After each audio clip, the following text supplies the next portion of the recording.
Olha, que boa surpresa para mim foi assistir Good Boy, ou no português Bom Menino, que é um filme que já está em cartaz nos cinemas e que é um filme que tem uma premissa muito simples. O próprio diretor, que é o Ben Leonberg, ele diz que esse filme é um terror de casa mal assombrada pela perspectiva de um cachorro. E é exatamente isso.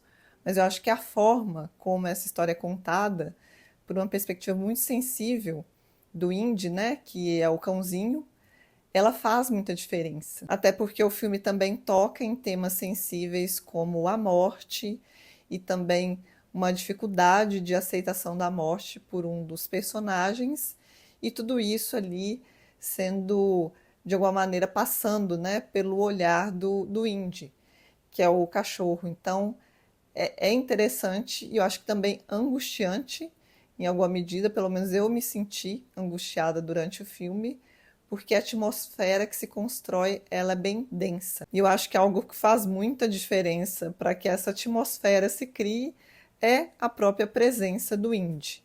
O Indy, ele é o cachorro do bem, então acho que tem toda essa facilidade, talvez, né, em o próprio diretor conhecer muito bem o cão e também acho que trabalhar com ele ali em momentos que pedem, né, um tipo de presença, um tipo de atitude, e eu acho que o filme ele vai conseguir lidar muito bem com o cão em cena e também construir essa atmosfera do medo e da angústia a partir dele. A presença do sobrenatural no filme, ela passa muito pelo sentido sensível do cão, seja pelo olfato, pela audição, pelo olhar, e tudo começa ainda no apartamento do Todd, que é o dono do Indy, e é ali que ele começa a perceber que tem algo estranho, e a gente também percebe que o Todd não está bem. E aí é como se o sobrenatural, isso que o Indy percebe como sobrenatural,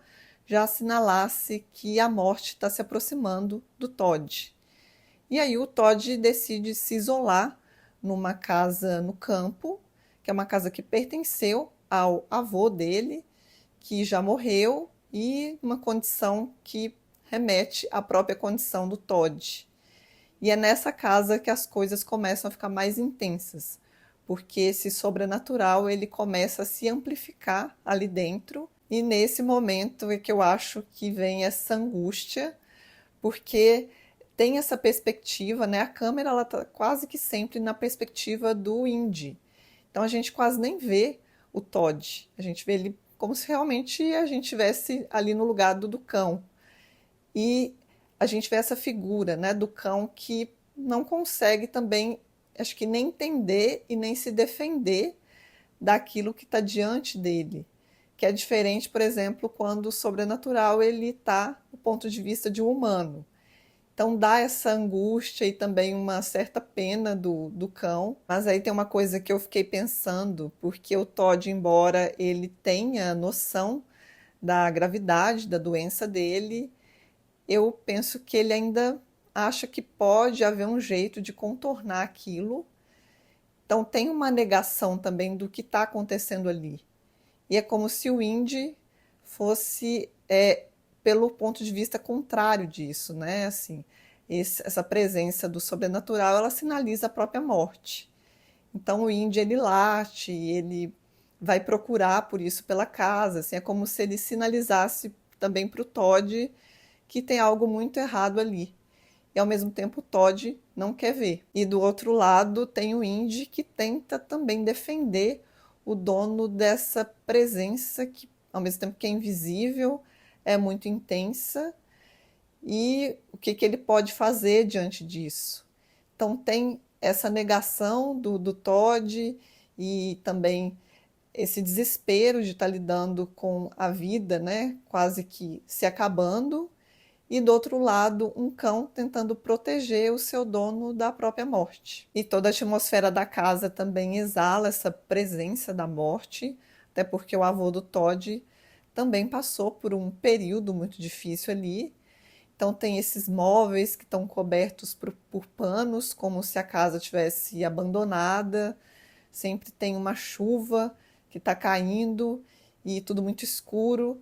E isso também ajuda a criar essa atmosfera tensa e densa. E aí eu acho que o mais terrível é que não é algo só da ordem do sobrenatural, mas sim da vida real que está ali diante do Todd. Então ele tem apenas esse cão como companhia, ele tem uma irmã também, mas ele meio que tenta se desviar da irmã. Então quem faz companhia para ele ali é o Indy. E o Indy acaba sendo esse receptor dessa presença inegociável da morte que vai se apropriando cada vez mais do Todd. E é isso, gente. Como eu disse, esse foi um filme que, para mim, foi uma boa experiência. É um filme curtinho, de 1 hora, nem 1 hora e 15. Então, acho que ele consegue dosar essa presença, né? Essa presença canina de um jeito que também, pelo menos para mim, não ficou cansativo. E é interessante, assim, sensível, né? Nessa maneira de lidar com a morte, né? E com essa presença do sobrenatural por esse ponto de vista diferente. E eu vou ficando por aqui, a gente se vê no novo vídeo. Um abraço e até a próxima.